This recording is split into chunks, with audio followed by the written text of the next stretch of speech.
በመካከለኛው ምስራቅ እየተካሄደ ያለው ጦርነት አዲስ መልክ በመያዝ የቀጠናውን ሰላምና የዓለምን ምጣኔ ሀብት በከፍተኛ ሁኔታ ስጋት ላይ የሚጥል ደረጃ ላይ ደርሷል። ባለፉት 2 ቀናት ውስጥም በየመን የሚገኙት የሃውቲ አማጽያን በይፋ ወደ ጦርነቱ መቀላቀላቸውን ተከትሎ በእስራኤል ላይ ለሁለተኛ ጊዜ የሚሳኤልና የድሮን ድብደባ መፈጸማቸው ተሰምቷል። ይህም የሁኔታውን አሳሳቢነት አጉልቶ አሳይቷል ተብሏል።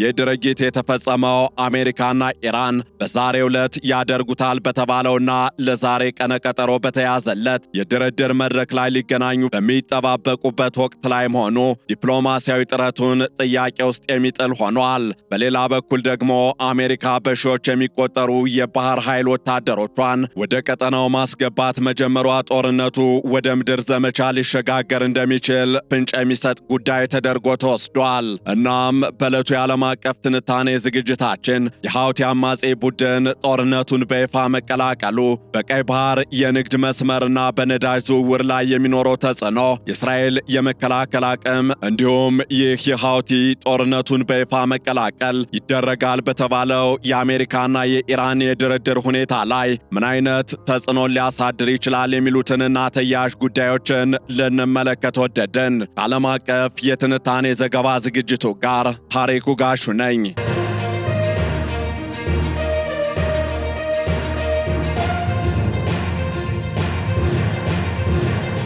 በመካከለኛው ምስራቅ እየተካሄደ ያለው ጦርነት አዲስ መልክ እየያዘ ባለበት በዚህ ወቅት የየመኑ የሃውቲ አማጺ ቡድን በእስራኤል ላይ የፈጸመው ተከታታይ ባለስቲክ ሚሳኤልና የድሮን ጥቃት የቀጠናውን ውጥረት ወደ ከፋ ደረጃ አሸጋግሮታል። ይህ ጥቃት የተፈጸመው አሜሪካና ኢራን ግጭቱን ለማርገብ ዛሬ እሁድ ያደርጉታል ተብሎ ለታቀደው ድርድር እየተዘጋጁ ባለበትና የአሜሪካ የባህር ኃይል ወታደሮች ወደ ቀጠናው በብዛት እየገቡ ባሉበት ወሳኝ ወቅት ነው። የሃውቲዎች ወደ ጦርነቱ በይፋ መግባት ቀደም ሲል በእስራኤል በኢራንና በሂዝቦላ መካከል ተወስኖ የነበረውን ግጭት በማስፋት የዓለም አቀፍ የንግድ መስመሮችንና የነዳጅ አቅርቦትን ከፍተኛ ስጋት ውስጥ ጥሎታል። የሃውቲ አማጺ ቡድን ቃል አቀባይ ብርጋዴር ጀነራል ያህያ ሳሬ እንደገለጹት አማጽያኑ በደቡባዊ እስራኤል የሚገኙ ቁልፍ ወታደራዊ ቦታዎችን ኢላማ ያደረጉ በርካታ የባለስቲክ ሚሳኤሎችን ተኩሰዋል።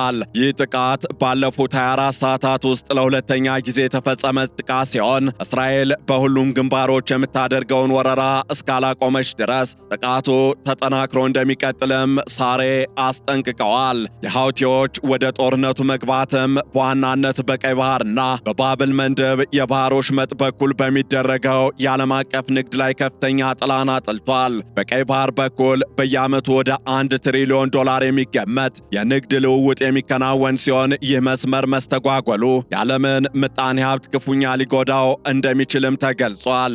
በዶሃ የድህረ ምረቃ ጥናት ተቋም የሚዲያ ጥናት ፕሮፌሰር የሆኑት መሐመድ ኤልማስሪ ሃውቲዎችን እርምጃ እጅግ አሳሳቢ ሲሉ ገልጸውታል። እንደ እርሳቸው ገለጻም ሃውቲዎች የባብል ኤልመንድብን የባህር በር ለመዝጋት ከወሰኑና ይህ እርምጃ ከሆርሙዝ የባህር ወሽመጥ መዘጋት ጋር ከተጣመረ የዓለም አቀፍ የንግድ መተላለፊያ የሆኑት ዋና ዋና የውሃ መንገዶች ይታገዳሉ እንደማለት ነው። ይህ ደግሞ በነዳጅ ዋጋ ላይ ከፍተኛ ጭማሪ ከማስከተሉም በላይ አጠቃላይ የባህር ላይ ደህንነትን አደጋ ላይ ይጥላል። በተለይም ሳውዲ አረቢያ በሚሊዮን የሚቆጠር በርሜል ነዳጅ ድፍድፍ በዚህ መስመር በኩል ወደ ስዊዝ ካናል እንደምትልክ ሲታሰብ የሃውቲዎች ተሳትፎ የኃይል አቅርቦት ገበያውን ብቻ ሳይሆን መላውን የዓለም አቀፍ የንግድ እንቅስቃሴ ሊያሽመደምድ ይችላል።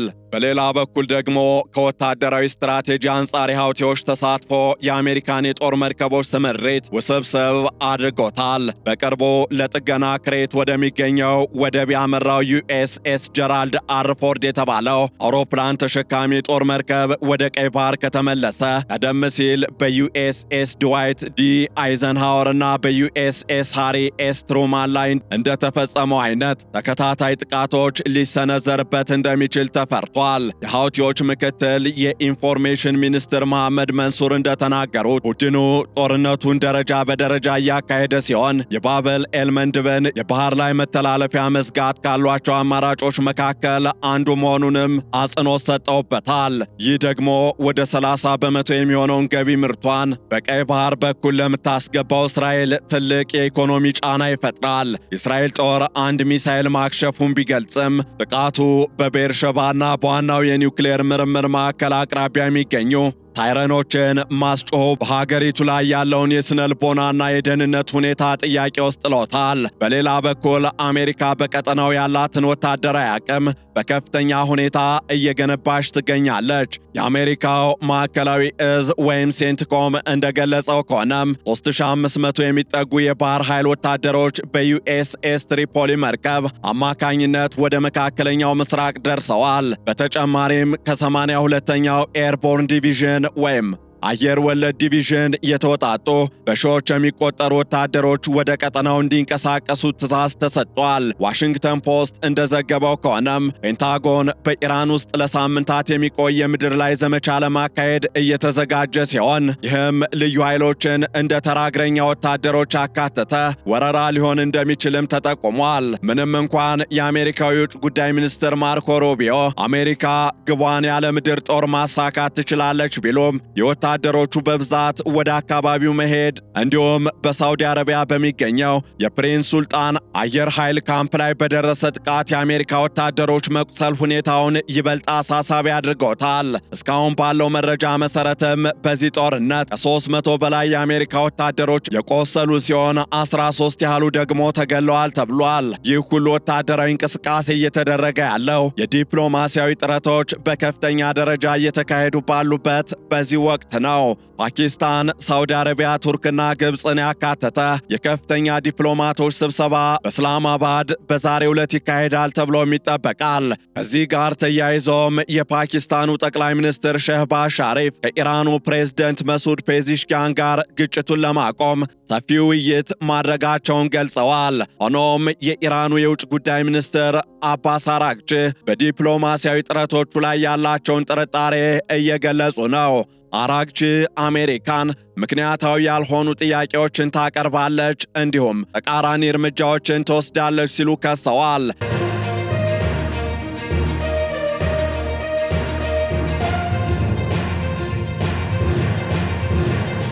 በሌላ በኩል የአሜሪካው ፕሬዝደንት ዶናልድ ትራምፕ የሆርሙዝ የባህር ወሽመጥ እንዲከፈትና የኢራን የኒውክሌር መርሃ ግብር እንዲገደብ የሚጠይቅ ባለ 15 ነጥብ የተግባር ዝርዝር ወይም ፕላን ኦፍ አክሽን ለቴህራን ቢያቀርቡም ኢራን ጥያቄውን ውድቅ በማድረግ የካሳ ክፍያንና በባህር መተላለፊያው ላይ ያላትን ሉዓላዊነት ዕውቅና የሚሰጥ የራሷን ባለ 5 ነጥብ ሐሳብ አቀርባለች። ይህ የሐሳብ ልዩነት የታቀደው ድርድር ስኬታማ የመሆን ዕድሉን ጥያቄ ውስጥ ጥሎታል። በአንጻሩ ደግሞ ጦርነቱ ያስከተለው ሰብአዊ ቀውስም በየቀኑ እየከፋ መጥቷል። በኢራን ከ1900 በላይ ሰዎች መገደላቸው የተነገረ ሲሆን በሊባኖስ ደግሞ የእስራኤል ወረራና ጥቃት ከ1100 በላይ ሰዎችን ቀጥፏል ተብሏል። በኢራቅና በሌሎች የባህረ ሰላጤው ሀገራትም የሟቾች ቁጥር እየጨመረ መሆኑ እየተገለጸ ይገኛል። በዌስት ባንክና በጋዛ ያለው ሁኔታም እንዲሁ አሳሳቢ ነው። የዩክሬኑ ፕሬዝደንት ቮሎዲሚር ዘለንስኪ በቅርቡ ቀጠና ያደረጉት ጉብኝትና የድሮን መከላከያ ድጋፍ ለማድረግ ያቀረቡት ጥያቄ ግጭቱ ከቀጠናዊ ዳር አልፎ ዓለም አቀፋዊ ይዘት እያዘ መምጣቱን አመላካሽ ተደርጎ የሚወሰድ ሌላኛው የዚህ ወቅታዊ ሁኔታ ገጽታ ተደርጎ ተወስዷል። እስራኤል በበኩሏ የኢራንን የባህር ላይ የጦር መሳሪያ ማምረቻ ተቋማት ኢላማ ማድረጓን የቀጠለች ሲሆን በጥቂት ቀናት ውስጥ አስፈላጊ የሆኑ የጦር መሳሪያ ማምረቻ ቦታዎችን አጥቅታ እንደምትጨርስም አስታውቃለች። ይህ ደግሞ ኢራን በበኩሏ ከባድ ያጸፋ እርምጃ እንድትወስድ ሊያነሳሳት ይችላል። እናም የቀጠናውን ቀጣይ ዕጣ ፈንታ ስንመለከት የሃውቲዎች ተሳትፎ ለጦርነቱ አዲስና አደገኛ ምዕራፍን ከፍቷል። የእስራኤል መንግስት በበርካታ ግንባሮች ማለትም በጋዛ፣ በሊባኖስ፣ በኢራንና አሁን ደግሞ በየመን በሚሰነዘሩ ጥቃቶች እየተወጠረ ይገኛል። ይህም በሀገር ውስጥ በጠቅላይ ሚኒስትር ቤንያሚን ኔታንያሁ መንግስት ላይ የጦርነቱ አካሄድና ዘላቂነት ላይ ጥያቄዎችን እያስነሳ ነው። የሐውቲዎች ወደ ጦርነቱ መግባት እስራኤል የጀመረችውን ወታደራዊ ዘመቻ አዋጭነትና መንግስት ጦርነቱን የሚመራበትን መንገድ በተመለከተ ተጨማሪ ጥያቄዎችን ያስነሳል ሲሉ ተንታኞች እየገለጹ ይገኛሉ። እስራኤል ለሐውቲዎች ጥቃት ያጸፋ እርምጃ መውሰዷ የማይቀር ሲሆን ይህ ደግሞ ቀይ ባህርን ወደ ሌላ የጦር አውድማነት ሊቀይረው ይችላል። በሌላ በኩል ደግሞ የመካከለኛው ምስራቅ ጦርነት የወደፊት ዕጣ ፈንታ ዛሬ በፓኪስታን እስላማባድ በሚካሄደው ድርድርና አሜሪካ በምድር ላይ በምትወስደው እርምጃ ላይ የተንጠለጠለ ይመስላል። የሐውቲዎች ተሳትፎ የንግድ መስመሮችን በመዝጋት ዓለም አቀፍ ጫና ለመፍጠር የታለመ ቢሆንም ይህ እርምጃ ቀጠናውን ወደማይወጣበት ቀውስ ሊከተው እንደሚችልም እየተገለጸ ነው። የነዳጅ ዋጋ መናር፣ የግብርና ምርቶች አቅርቦት መስተጓጎልና የአየር ጉዞ መቃወስ ቀድሞውንም ዓለምን እየፈተኑ ይገኛሉ። የሐውቲው ጀነራል ያህያ ሳሬ ጥቃቱ የታለሙ ግቦች እስኪሳኩ ድረስ ይቀጥላል ማለታቸውና አሜሪካ ሲኦልን እከፍታለሁ የሚል ማስፈራሪያ መሰንዘሯ የዲፕሎማሲው መንገድ ምን ያህል ጠባብ እንደሆነ አመላካሽ ተደርጎ ይወሰዳል። ግጭቱ በድርድር ካልተቋጨ በሚቀጥሉት ሳምንታት የምድር ላይ ጦርነት ሊጀመር የሚችልበት ዕድል ከፍተኛ በመሆኑ ዓለም አቀፉ ማህበረሰብ ስጋት ውስጥ ወድቋል። ሰላም ለማምጣት የሚደረጉ ጥረቶች ከኢራንና ከሐውቲዎች ጽኑ አቋም እንዲሁም ከእስራኤል ያጸፋ እርምጃዎች ጋር ተጋጭተው ውጤት አልባ ሊሆኑ የሚችሉበት አጋጣሚም ሰፊ መሆኑ እያሳሰበ ይገኛል። እናም የሐውቲዎች ሁለተኛው ዙር የሚሳኤል ጥቃት በመካከለኛው ምስራቅ ያለውን የጦርነት ስፋትና ውስብስብነት ከፍ አድርጎታል። ጥቃቱ በቀጥታ በእስራኤል ላይ ያነጣጠረ ቢሆንም ትልቁ ሰለባ ግን የዓለም አቀፍ ንግድና የኃይል አቅርቦት ደህንነት ነው። አሜሪካ ወታደራዊ አቅሟን እያጠናከረች ባለችበትና ኢራን በድርድር ጠረጴዛው ላይ ጥንካሬን እያሳየች ባለችበት በዚህ ወቅት የሐውቲዎች ተሳትፎ ለቀጠናው ሰላም ትልቅ እንቅፋት ሆኗል።